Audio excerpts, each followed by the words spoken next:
조용히 눈을 감고 잠시 묵상하는 시간을 가지십시오. 그리고 여러분의 인생을 천천히 돌아보십시오. 그때는 이해되지 않았지만 지금은 하나님의 뜻이었다는 것을 알게 된 순간들을 떠올려 보십시오. 건강과 행복을 빌며 평화를 빕니다. 하나님께서 여러분의 모든 날을 축복하시고 여러분의 인생을 통해 아름다운 이야기를 계속 쓰시기를 기도합니다. 안녕하세요. 오늘 이야기를 시작하기 전에 제가 몇 년 전에 경험한 한 장면을 먼저 떠올려 보려고 합니다. 어느 겨울 오후 한 할머니께서 교회 사무실로 저를 찾아오셨습니다. 손에는 낡고 빛바랜 일기장 한 권을 들고 계셨습니다. 표지는 너덜너덜했고 페이지는 누렇게 변색되어 있었습니다. 목사님, 이것 좀 보세요. 할머니께서 그 일기장을 제 앞에 펼쳐 놓으셨습니다. 1965년부터 시작된 일기였습니다. 지금으로부터 60년 전의 기록이었습니다. 목사님, 제가 이 일기를 오랫동안 보관하고 있었어요. 가끔 꺼내서 읽어보곤 하는데 읽을 때마다 정말 신기한 경험을 해요. 무슨 경험이신가요? 일기를 쓸 당시에는 정말 힘들고 괴롭고 이해할 수 없는 일들이었어요. 그런데 지금 그 일기를 읽어보면 그 모든 일들이 결국 하나님의 계획이었다는 걸 알게 돼요. 할머니는 1968년 3월 15일자 일기를 펼쳐 보이셨습니다. 오늘 남편이 직장에서 해고당했다. 어떻게 살아야 할지 모르겠다. 새 아이를 어떻게 키우나? 하나님, 왜 이런 시련을 주십니까? 너무 억울하고 원망스럽다. 할머니는 조용히 말씀하셨습니다. 그때는 정말 세상이 무너지는 것 같았어요. 어린아이 셋을 키우는데 남편이 직장을 잃었으니까요. 그리고는 몇 페이지를 넘겨서 1969년 6월 20일자 일기를 보여주셨습니다. 작은 가게를 시작한 지 1년이 되었다. 처음에는 남편이 해고당한 것이 억울하고 원망스러웠는데 지금 생각해보니 그것이 축복이었다. 가게가 잘 되고 있고 무엇보다 남편이 행복해 보인다. 회사 다닐 때는 늘 스트레스 받고 힘들어했는데 지금은 자기 사업을 하니 즐겁게 일한다. 할머니는 또 페이지를 넘기셨습니다. 1975년 9월 10일자 일기였습니다. 큰아들이 의대에 합격했다는 소식을 들었다. 너무 기쁘다. 1968년 남편이 직장을 잃었을 때 우리는 절망했었다. 하지만 그때부터 시작한 가게가 잘 되어서 아이들 교육을 시킬 수 있었다. 만약 남편이 계속 그 회사에 다녔다면 아마 큰아들을 의대에 보낼 수 없었을 것이다. 이제야 깨닫는다. 하나님께서는 그때부터 이미 계획하고 계셨다는 것을. 할머니는 일기장을 덮으시며 저를 보셨습니다. 눈가에는 눈물이 맺혀 있었습니다. 목사님, 이 일기를 읽으면서 제가 깨달은 게 있어요. 그때는 이해할 수 없었던 일들이 나중에 돌아보니 모두 하나님의 계획이었다는 것을요. 1968년의 해고는 재앙 같았지만 결국 우리 가족에게 더 큰 축복의 문을 여는 열쇠였어요. 1973년의 큰 병은 너무 힘들었지만 그 병을 통해 저는 하나님을 더 깊이 알게 되었어요. 1980년의 사업 실패는 절망스러웠지만 그것이 우리를 더 겸손하게 만들고 하나님께 더 의지하게 만들었어요. 할머니는 잠시 침묵하시더니 다시 말씀을 이으셨습니다. 목사님, 우리 인생은 마치 이 일기장 같아요. 오늘 쓰는 페이지는 이해하기 어렵고 힘들 수 있어요. 하지만 나중에 돌아보면 그 모든 페이지가 하나님께서 쓰고 계신 아름다운 이야기의 일부라는 걸 알게 돼요. 그래서 저는 지금도 힘든 일이 생기면 이 일기장을 펼쳐봐요. 그리고 제 자신에게 말해요. 지금은 이해되지 않지만 나중에 돌아보면 이것도 하나님의 계획이었다는 걸 알게 될 거야 라고요. 그 할머니의 이야기를 들으면서 저는 깊이 생각했습니다. 우리 인생도 그렇지 않을까? 지금 이 순간은 이해하기 어렵고 힘들어 보여도 나중에 돌아보면 하나님의 완벽한 계획이었다는 걸 알게 되지 않을까? 오늘 우리가 함께 나눌 말씀은 빌립보서 1장 12절부터 18절까지 사도 바울이 감옥에서 쓴 편지입니다. 바울은 인생의 가장 어두운 순간, 감옥이라는 곳에서 하나님의 뜻을 발견했습니다. 그리고 그 발견을 통해 우리에게 놀라운 진리를 가르쳐 줍니다. 우리가 이해할 수 없는 순간에도 하나님의 뜻은 흐르고 있다는 것을 말입니다. 편안히 앉으셔서 마음을 열고 함께 들어주시기 바랍니다. 바울의 감옥 이야기를 할까 합니다. 빌립보서는 사도 바울이 로마의 감옥에 갇혀 있을 때 쓴 편지입니다. 상상해 보십시오. 바울은 복음을 전하다가 체포되었습니다. 그는 죄를 지은 것이 아니었습니다. 그저 예수님에 대해 전했을 뿐이었습니다. 하지만 그 이후로 감옥에 갇혔습니다. 감옥. 그곳은 어둡고 춥고 습하고 냄새나는 곳이었습니다. 자유가 없었고 움직임이 제한되었고 사람들과 교제할 수도 없었습니다. 바울은 평생 복음을 전하며 살았습니다. 그는 수많은 도시를 다니며 교회를 세웠고 수많은 사람들에게 예수님을 전했습니다. 그는 여행하는 것을 좋아했고 사람들을 만나는 것을 좋아했고 복음을 전하는 것을 좋아했습니다. 그런 바울이 이제 감옥에 갇혔습니다. 더 이상 여행할 수 없었고 자유롭게 사람들을 만날 수 없었고 원하는 곳에서 복음을 전할 수 없었습니다. 사람의 눈으로 보면 이것은 실패였습니다. 바울의 사역이 끝난 것처럼 보였습니다. 막힌 길이었고 멈춘 자리였으며 억울하고 힘든 상황이었습니다. 빌립보 교회 성도들도 그렇게 생각했을 것입니다. 우리의 사랑하는 바울 선생님이 감옥에 갇혔다. 이제 어떻게 되는 건가? 복음 전파는 어떻게 되는 건가? 하나님, 왜 이런 일을 허락하셨습니까? 그들은 걱정했을 것입니다. 낙심했을 것입니다. 어쩌면 하나님의 계획을 의심했을지도 모릅니다. 하지만 바울의 반응은 달랐습니다. 빌립보서 1장 12절을 보십시오. 형제들아, 내가 당한 일이 도리어 복음 전파의 진전이 된 줄을 너희가 알기를 원하노라. 도리어 복음 전파의 진전이 된 줄을. 이 말이 무슨 뜻입니까? 바울이 감옥에 갇힌 것이 실패가 아니라 오히려 복음이 더 많이 전파되는 계기가 되었다는 뜻입니다. 어떻게 그럴 수 있습니까? 감옥에 갇혔는데 어떻게 복음이 더 많이 전파될 수 있습니까? 바울은 13절 14절에서 설명합니다.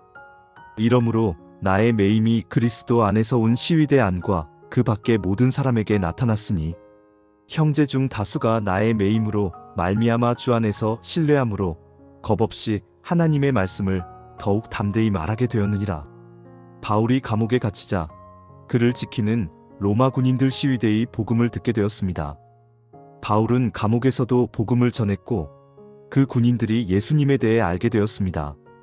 뿐만 아니라 바울이 감옥에 갇혔다는 소식을 들은 다른 그리스도인들이 오히려 더 담대해졌습니다. 바울 선생님이 감옥에 갇혀서도 복음을 전하는데 우리가 두려워할 이유가 없다며 더욱 열심히 복음을 전하기 시작했습니다. 결과적으로 바울이 감옥에 갇힌 것이 복음 전파에 오히려 도움이 된 것입니다. 여러분, 이것이 무엇을 의미합니까? 사람이 보기에는 실패 같아도 하나님의 뜻 안에서는 새로운 시작이 될 수 있다는 것입니다. 사람이 보기에는 막힌 길 같아도 하나님께서는 그것을 통해 더 큰 일을 이루실 수 있다는 것입니다. 사람이 보기에는 끝난 것 같아도 하나님께서는 그곳에서 새로운 역사를 시작하실 수 있다는 것입니다. 바울의 이야기는 우리 인생과 놀랍도록 닮아 있습니다. 우리도 인생을 살면서 수많은 이해할 수 없는 일들을 경험합니다. 왜 이런 일이 내게 일어나는가? 왜 하필 이 시기에? 왜 나에게만? 이런 질문들을 하게 됩니다. 갑작스러운 병이 찾아올 때 우리는 묻습니다. 하나님, 왜 저에게 이런 병을 주셨습니까? 저는 열심히 기도하고 충성했는데. 가족에게 어려움이 생길 때 우리는 묻습니다. 하나님, 왜 우리 가족에게 이런 일이 일어납니까? 우리가 무엇을 잘못했습니까? 경제적인 어려움이 찾아올 때 우리는 묻습니다. 하나님, 왜 이렇게 힘들게 하십니까? 11조도 드리고 헌금도 하는데. 관계가 깨질 때 우리는 묻습니다. 하나님, 왜 그 사람이 저를 떠나게 하셨습니까? 왜 이런 오해가 생기게 하셨습니까? 계획했던 일이 무너질 때 우리는 묻습니다. 하나님, 제가 기도하고 준비한 일인데 왜 안 되게 하십니까? 이 모든 질문 뒤에는 하나의 근본적인 질문이 있습니다. 하나님, 당신의 뜻이 무엇입니까? 왜 이런 일을 허락하셨습니까? 그리고 많은 경우 우리는 그 질문에 대한 답을 즉시 얻지 못합니다. 하나님께서는 침묵하시는 것처럼 보입니다. 그래서 우리는 더욱 혼란스럽고 힘들고 때로는 원망스럽기까지 합니다. 하지만 오늘 바울의 이야기는 우리에게 중요한 진리를 가르쳐 줍니다. 우리가 이해할 수 없는 길에도 하나님의 뜻은 흐르고 있다는 것입니다. 바울도 처음에는 왜 자신이 감옥에 갇혀야 하는지 이해하지 못했을 것입니다. 분명히 의문이 있었을 것입니다. 하지만 시간이 지나면서 바울은 깨달았습니다. 아, 하나님께서는 나를 이곳에 보내셔서 로마 군인들에게 복음을 전하게 하시려는 거구나. 내가 자유롭게 다닐 때는 로마 군인들을 만날 기회가 없었는데 감옥에 갇히니 오히려 그들을 매일 만나게 되는구나. 하나님의 계획은 우리의 이해를 초월합니다. 우리가 보는 것은 현재뿐이지만 하나님께서는 과거와 현재와 미래를 모두 보십니다. 우리가 보는 것은 한 조각의 퍼즐이지만 하나님께서는 완성된 그림을 보고 계십니다. 돌아보면 보이는 하나님의 손길이 반드시 있습니다. 사랑하는 여러분, 특히 오랜 세월을 살아오신 여러분께 여쭙고 싶습니다.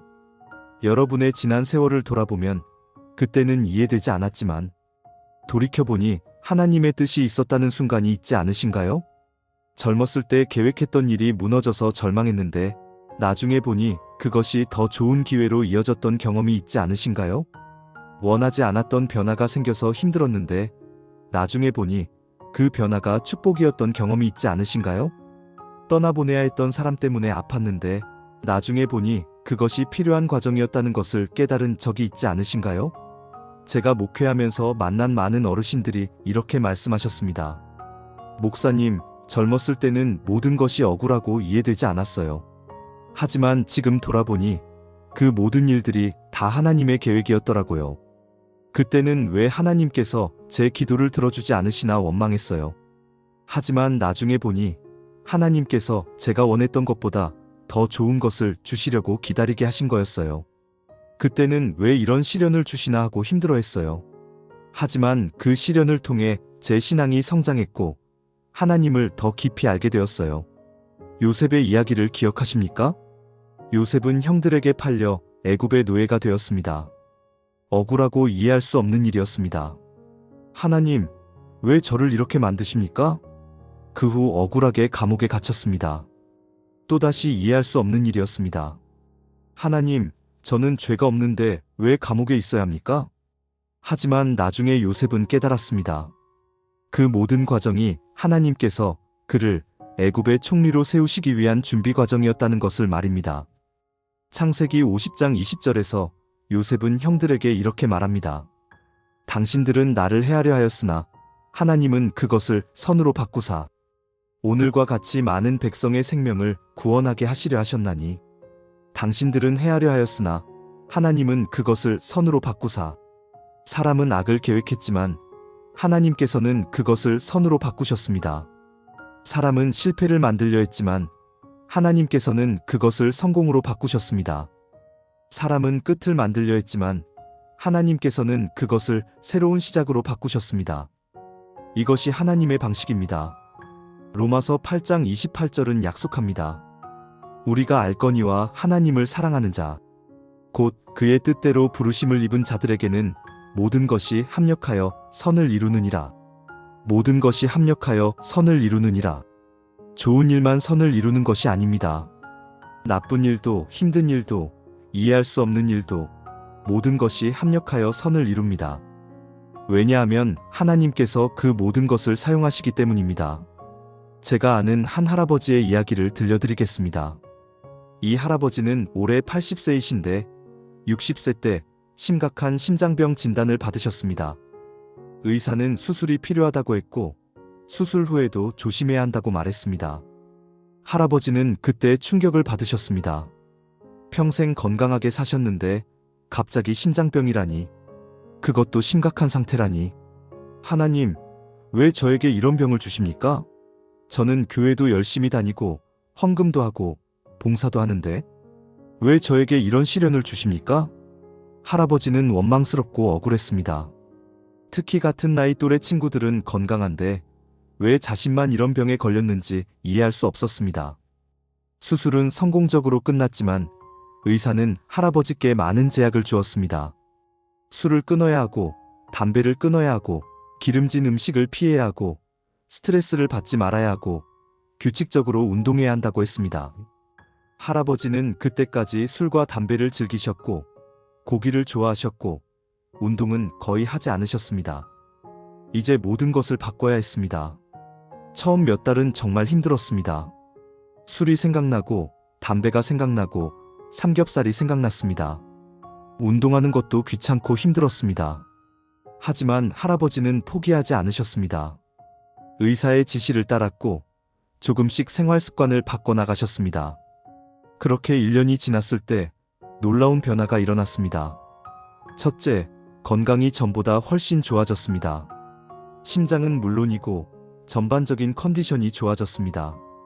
술과 담배를 끊고 건강한 음식을 먹고 운동을 하니까 몸이 가벼워지고 활력이 생겼습니다. 둘째, 가족과의 관계가 좋아졌습니다.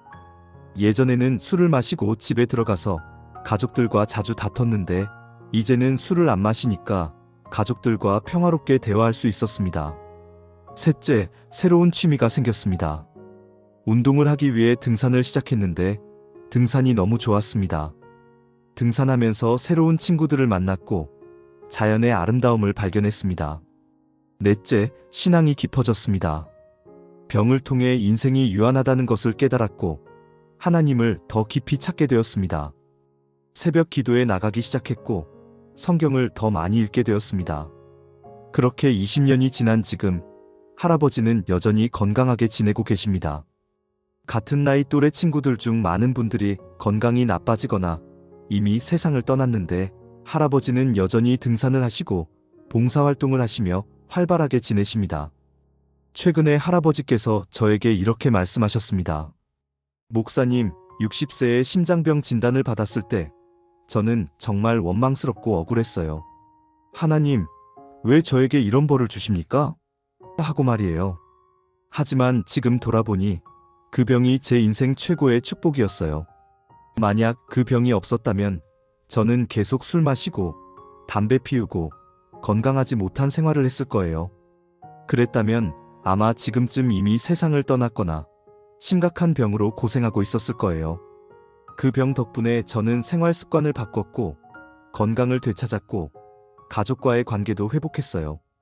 무엇보다 하나님을 더 깊이 알게 되었어요. 그때는 이해할 수 없었지만 지금은 알아요. 그 병이 하나님께서 제게 주신 선물이었다는 것을. 하나님께서는 그 병을 통해 저를 구원하셨어요. 여러분, 이것이 바로 우리가 말하는 진리입니다. 그때는 이해할 수 없어도 나중에 돌아보면 하나님의 뜻을 발견하게 됩니다. 그때는 재앙 같아 보여도 나중에 보면 축복이었다는 것을 알게 됩니다. 그때는 끝인 것 같아도 나중에 보면 새로운 시작이었다는 것을 깨닫게 됩니다. 여러분, 하나님은 우리의 중심을 보십니다. 빌립보서 1장 15절에서 18절을 보면 바울은 흥미로운 이야기를 합니다. 어떤 이들은 투기와 분쟁으로, 어떤 이들은 착한 뜻으로 그리스도를 전파하나니 이들은 내가 복음을 변증하기 위하여 세우심을 받은 줄 알고 사랑으로 하나 그들은 나의 매임에 괴로움을 더하게 할 줄로 생각하여 순수하지 못하게 다툼으로 그리스도를 전파하느니라. 그러면 무엇이냐? 거칠애로 하나 참으로 하나 무슨 방도로 하든지 전파되는 것은 그리스도니 이로써 나는 기뻐하고 또한 기뻐하리라. 바울이 감옥에 있는 동안 어떤 사람들은 순수한 동기로 복음을 전했지만 어떤 사람들은 불순한 동기로 복음을 전했습니다. 심지어 바울을 괴롭게 하려고 복음을 전하는 사람들도 있었습니다.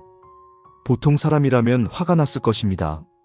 저 사람들은 나를 괴롭히려고 복음을 전하는데 이게 말이 되나? 하지만 바울의 반응은 달랐습니다. 그러면 무엇이냐? 무슨 방도로 하든지 전파되는 것은 그리스도니 이로써 나는 기뻐하고 또한 기뻐하리라. 바울은 사람들의 동기보다 결과에 집중했습니다. 비록 불순한 동기로 전파되더라도 복음이 전파되는 것 자체를 기뻐했습니다. 왜 바울은 이렇게 할 수 있었을까요? 바울은 자신의 상황이 아니라 하나님의 뜻에 집중했기 때문입니다. 자신의 감정이 아니라 하나님의 계획에 집중했기 때문입니다. 바울은 감옥에 있었지만 감옥에 갇힌 것이 아니었습니다. 육체는 갇혔지만 영은 자유로웠습니다. 상황은 제한되었지만 마음은 자유로웠습니다. 바울은 불평하거나 좌절하지 않았습니다. 오히려 복음이 전해지는 것을 기뻐했습니다. 이것이 바로 하나님께서 우리에게 원하시는 태도입니다. 하나님은 우리의 상황보다 우리의 중심을 더 주목하십니다. 우리가 어떤 상황에 있는지보다 그 상황 속에서 우리가 어떤 마음을 가지고 있는지를 더 중요하게 보십니다. 우리가 성공했는지 실패했는지보다 그 과정에서 하나님을 신뢰했는지를 더 중요하게 보십니다. 우리가 얼마나 많이 가졌는지보다 그것을 어떻게 사용하는지를 더 중요하게 보십니다. 사랑하는 여러분, 인생을 오래 살아오면서 우리는 하나의 중요한 진리를 깨닫습니다. 모든 상황을 내가 바꿀 수는 없지만 그 상황 속에서의 나의 마음은 선택할 수 있습니다. 우리는 질병을 선택할 수 없습니다. 하지만 그 질병에 대한 우리의 태도는 선택할 수 있습니다. 우리는 경제적 어려움을 선택할 수 없습니다. 하지만 그 어려움 속에서도 감사할 것을 찾을 수는 있습니다. 우리는 다른 사람의 행동을 선택할 수 없습니다. 하지만 그 행동에 대한 우리의 반응은 선택할 수 있습니다. 우리는 나이 드는 것을 선택할 수 없습니다. 하지만 어떻게 나이 들어갈 것인지는 선택할 수 있습니다. 빅터 프랭클이라는 유대인 정신과 의사가 있었습니다. 그는 나치 수용소에서 끔찍한 고통을 겪었습니다. 그곳에서 그는 부모님과 아내를 잃었고 자신도 죽을 고비를 여러 번 넘겼습니다. 하지만 그 경험을 통해 그는 중요한 진리를 발견했습니다. 그는 이렇게 말했습니다. 인간에게서 모든 것을 빼앗아갈 수 있지만 단 한 가지, 마지막 남은 인간의 자유, 주어진 환경에서 자신의 태도를 선택하고 자기 자신의 길을 선택할 수 있는 자유만은 빼앗아갈 수 없다. 나치는 프랭클에게서 가족을 빼앗아갔고 자유를 빼앗아갔고 건강을 빼앗아갔습니다. 하지만 그의 태도를 선택할 자유만은 빼앗아갈 수 없었습니다. 우리도 마찬가지입니다. 인생이 우리에게서 많은 것을 빼앗아갈 수 있습니다.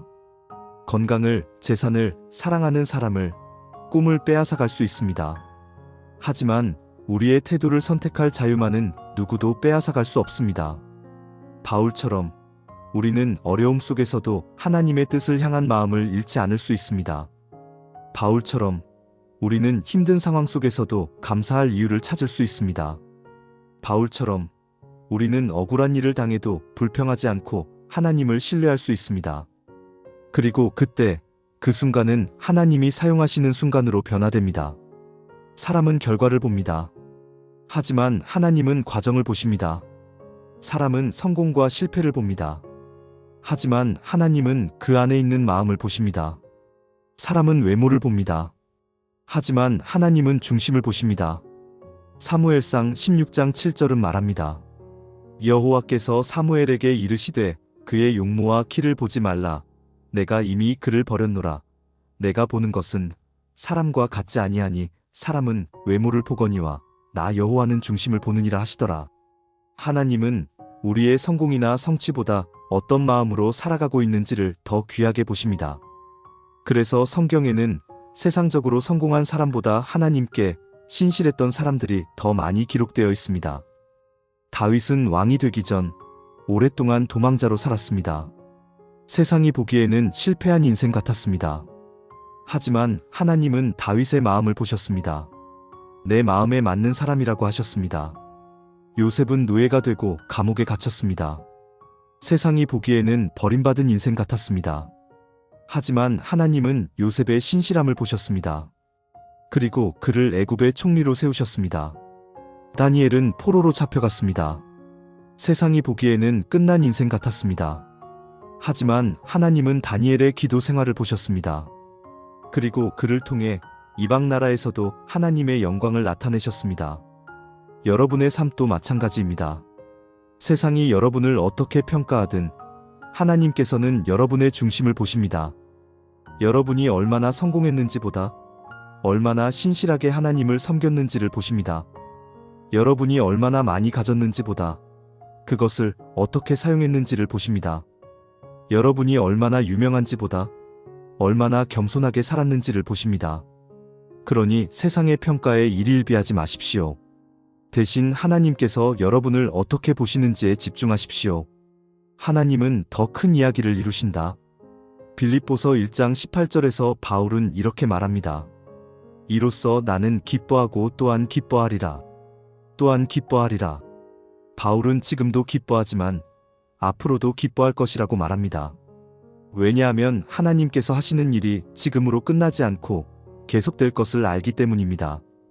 바울은 자신의 감옥 생활조차 자기 인생의 실패가 아니라 하나님이 펼치시는 큰 그림의 일부라고 믿었습니다. 그리고 실제로 그랬습니다. 바울이 감옥에서 쓴 편지들 빌립보서, 에베소서, 골로새서, 빌레몬서는 지금까지 수억 명의 사람들에게 읽히고 있습니다. 그 편지들을 통해 수많은 사람들이 위로받고 힘을 얻고 신앙이 성장했습니다. 만약 바울이 감옥에 가지 않았다면 이 편지들이 쓰여지지 않았을 것입니다. 만약 바울이 감옥에서 불평하고 좌절했다면 이런 놀라운 내용의 편지를 쓸 수 없었을 것입니다. 하지만 바울은 감옥에서도 하나님의 뜻을 발견했고 기쁨을 잃지 않았고 복음을 전했습니다. 그리고 그 결과가 지금까지 이어지고 있습니다. 사랑하는 여러분, 여러분의 삶도 마찬가지입니다. 여러분 인생의 초반, 중반, 그리고 지금의 후반까지 여러분의 삶은 모두 하나님이 쓰시는 이야기의 일부입니다.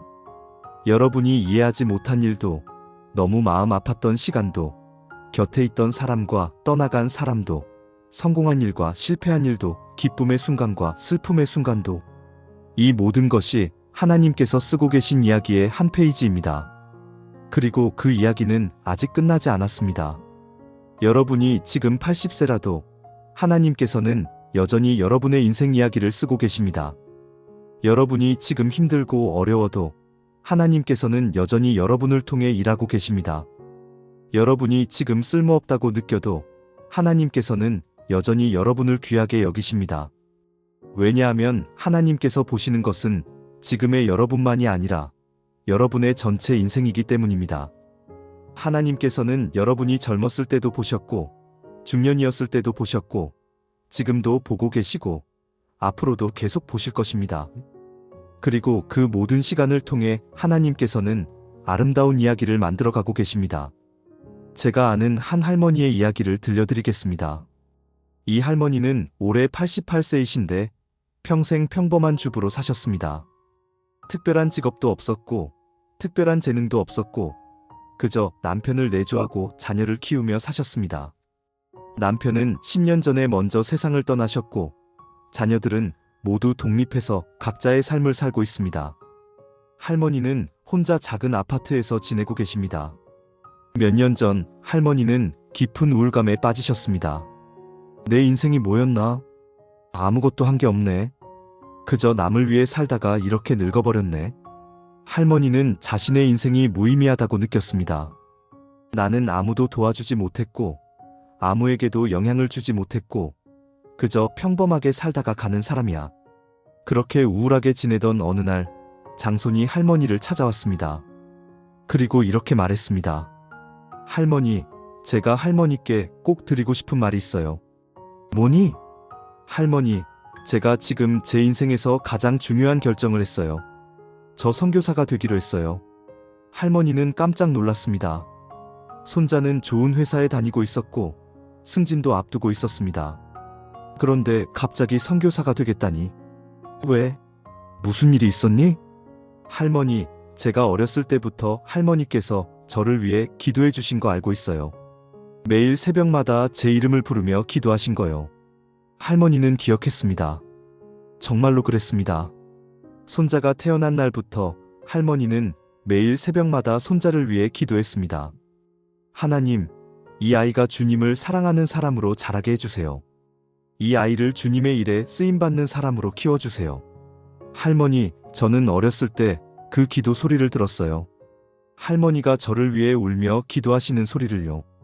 그때는 잘 몰랐지만 그 기도가 제 마음속에 씨앗으로 남아 있었어요. 그리고 최근에 하나님께서 제 마음을 움직이셨어요. 회사 생활도 좋지만 그것이 제 인생의 전부가 아니라는 생각이 들었어요. 하나님께서 저를 더 큰 일에 부르고 계신다는 느낌이 들었어요.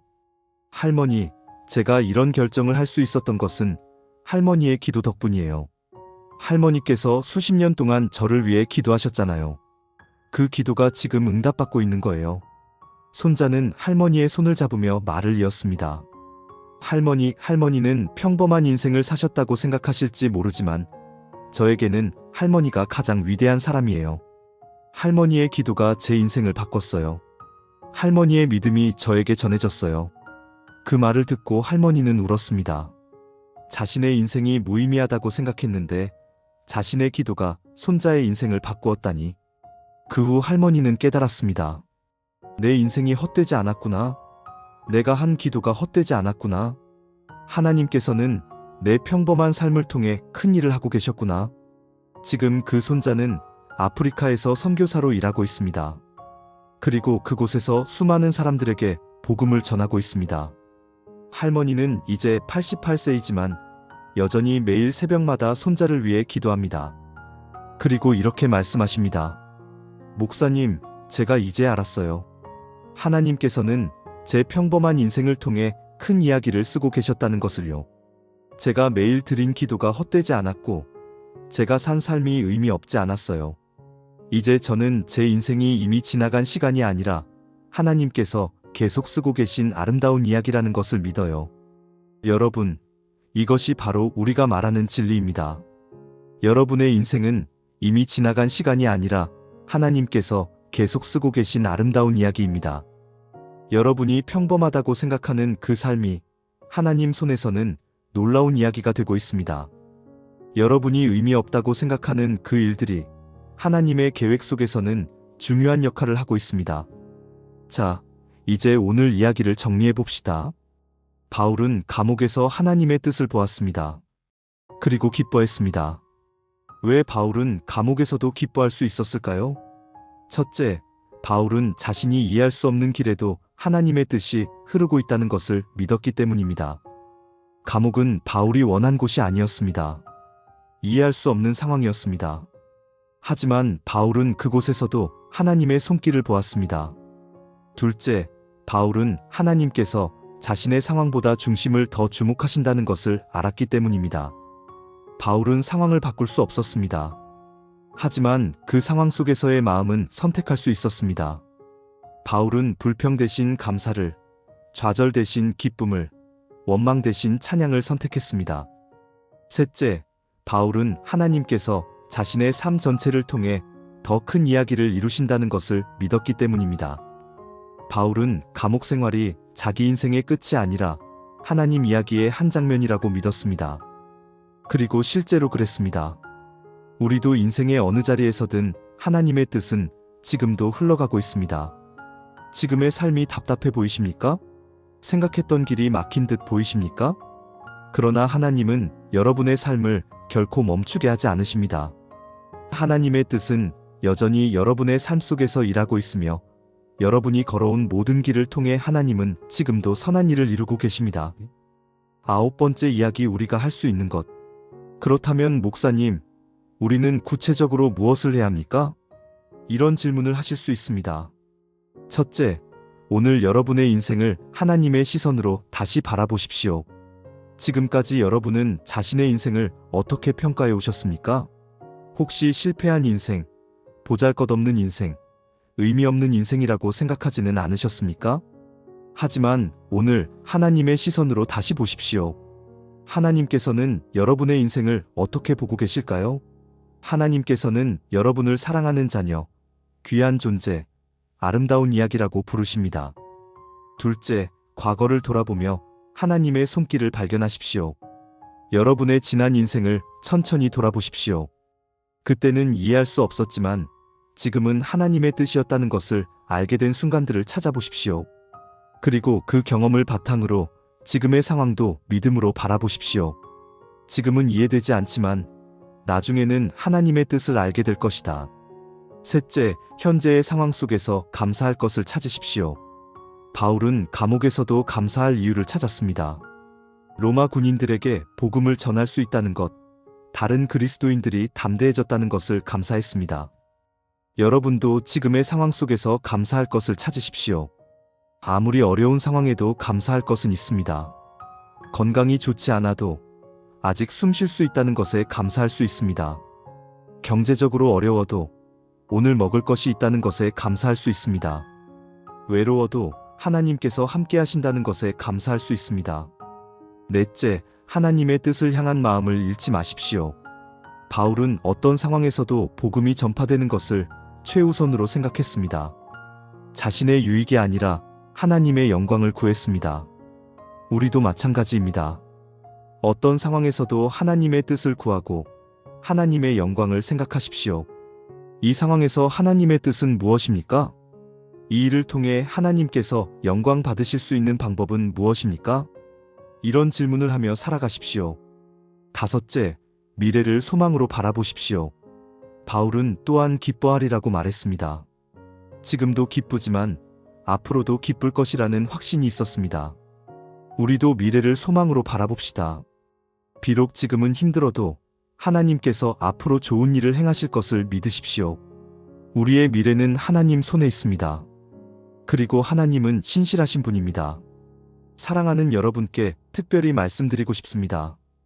혹시 이런 생각을 하고 계시지는 않으신가요? 내 인생은 이제 다 지나갔어. 이제는 그냥 조용히 여생을 보내다 가면 돼. 나는 이제 아무 쓸모가 없어. 젊은 사람들이 일하면 되지.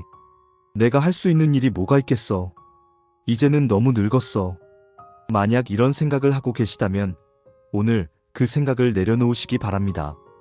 여러분의 인생은 아직 끝나지 않았습니다. 하나님께서는 여전히 여러분의 인생 이야기를 쓰고 계십니다.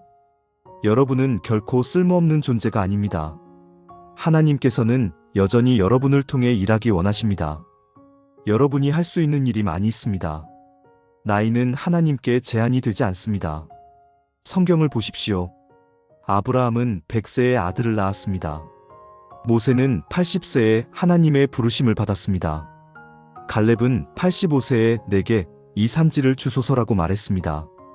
안나는 84세에 예수님을 만났고 그 후 성전에서 예수님을 증거했습니다. 나이는 문제가 되지 않습니다. 중요한 것은 하나님과의 관계입니다. 여러분이 지금 할 수 있는 일들이 있습니다. 기도할 수 있습니다. 나이가 많아도 몸이 아파도 기도는 할 수 있습니다.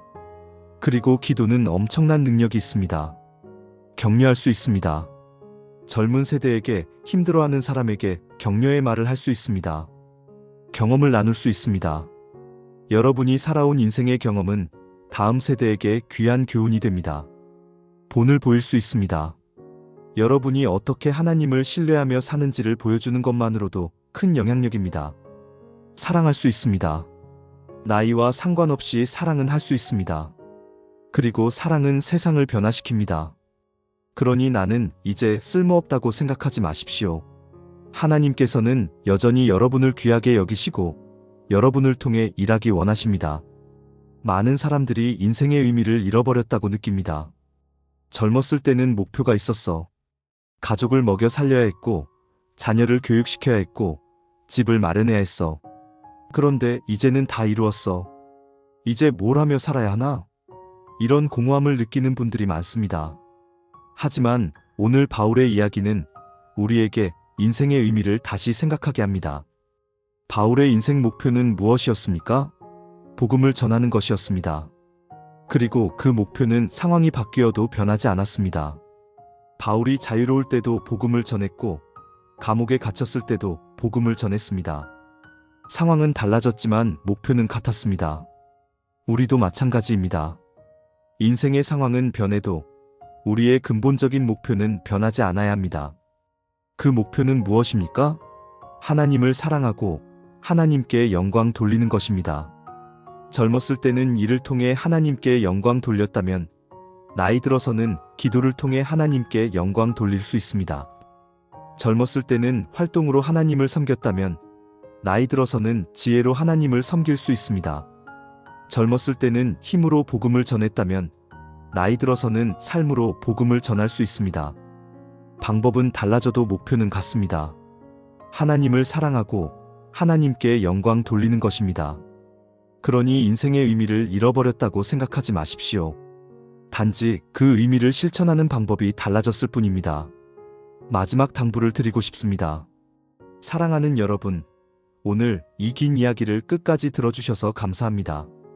오늘 우리는 바울의 이야기를 통해 중요한 진리를 배웠습니다. 우리가 이해할 수 없는 길에도 하나님의 뜻은 흐르고 있다는 것, 하나님은 우리의 상황보다 중심을 더 주목하신다는 것, 하나님은 우리의 삶 전체를 통해 더 큰 이야기를 이루신다는 것을 배웠습니다. 이제 질문은 하나입니다. 그래서 어떻게 살 것인가? 오늘부터 여러분의 인생을 하나님의 시선으로 다시 바라보십시오. 과거를 돌아보며 하나님의 손길을 발견하십시오. 아, 그때 그 일이 하나님의 계획이었구나. 현재의 상황 속에서 감사할 것을 찾으십시오. 비록 힘들지만 하나님께서 함께 하시니 감사합니다. 미래를 소망으로 바라보십시오. 하나님께서 앞으로 좋은 일을 행하실 것을 믿습니다.